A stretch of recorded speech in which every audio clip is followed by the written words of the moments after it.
안녕하세요. 꿀잼백과입니다. 노무현은 역사상 평균 지지율이 가장 낮은 대통령이었습니다.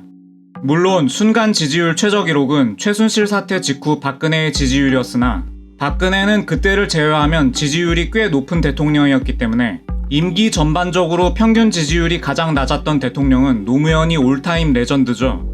특히 임기 말 노무현은 지지율이 완전히 떡락하고 무너져서 나중에 2007년 대선에서 보수 우파가 이명박과 이회창으로 분열됐는데도 이명박이 역대급으로 압도적인 승리를 거두는 결과를 초래합니다.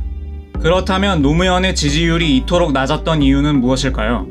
여러 가지 이유가 있겠지만 가장 큰 이유 중 하나는 역시 의식주의 가장 핵심인 집값을 폭등시켜 많은 사람들을 고통에 빠뜨렸기 때문일 것입니다.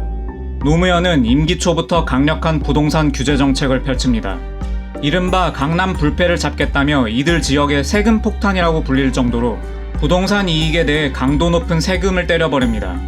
그런데 문제는 시장에 이렇게 거래 자체를 못할 정도로 규제를 가하면 거래량이 급감하고 공급이 줄어 오히려 가격이 올라간다는 걸 학교 다닐 때 공부는 안 하고 대모질만 하던 운동권 지식 수준으로는 이해를 못했다는 것입니다.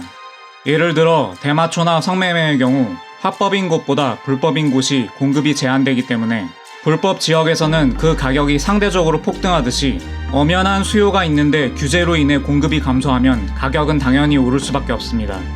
생각해보세요. 강남 지역에 엄연히 물적, 인적, 인프라가 월등히 잘 돼 있는데 거기다 세금으로 규제한다고 강남에 살고 싶어하는 사람들의 수요가 없어질까요? 수요는 여전히 존재하는데 공급은 딸리니 강남 집값이 폭등했고 덩달아 서울 부동산도 폭등했습니다. 게다가 엎친 데 덮친 격으로 노무현이 헌재의 행정수도위원 판결에도 우회적으로 무리하게 추진했던 세종시 이전 사업 과정에서 거액의 토지보상금이 대거 풀렸는데 이게 고스란히 가장 핫한 부동산 투자처였던 강남으로 흘러들어가 강남과 서울 집값은 노무현 정부 말기 대환장 파티가 벌어집니다. 문제는 이렇게 무거운 세금이 부과된 상태에서 집값이 오르면 거의 모든 사람들이 고통받는다는 것입니다.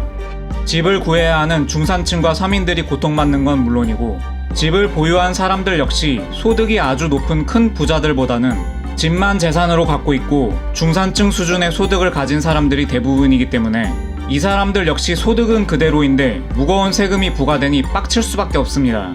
결국 노무현 정부 말기 노무현의 지지율은 거의 붕괴 수준으로 치달았고 앞서 언급했듯이 압도적인 표차로 정권이 교체되었습니다. 노무현 시절 부동산 폭등, 뭔가 지금 데자뷰가 보이지 않나요? 그렇습니다. 문재인이 지금 노무현이랑 똑같은 짓을 하고 있죠? 똑같은 정도가 아니라 문재인 정부 시절 부동산 폭등 수준은 이미 노무현 시절을 넘어선 지 오래입니다. 애초에 노무현이랑 똑같은 부동산 공약을 내놓았는데 학습 효과 없는 유권자들이 문재인을 뽑은 것도 미스터리이지만 지금 부동산이 역대급 폭등인데 아직도 문재인 지지율이 높은 것도 미스터리이긴 합니다. 처음부터 대가리 깨져도 문재인을 외치던 이른바 대깨문들이 많아서 그런지도 모르겠습니다만 당장 의식주의 핵심인 집값의 폭등 때문에 진짜로 대가리 깨져버린 사람들이 언제까지 인내심을 가질 수 있을까요?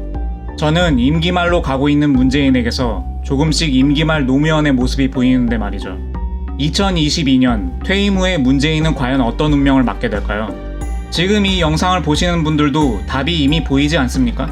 영상 잘 감상하셨으면 좋아요와 구독 부탁드립니다.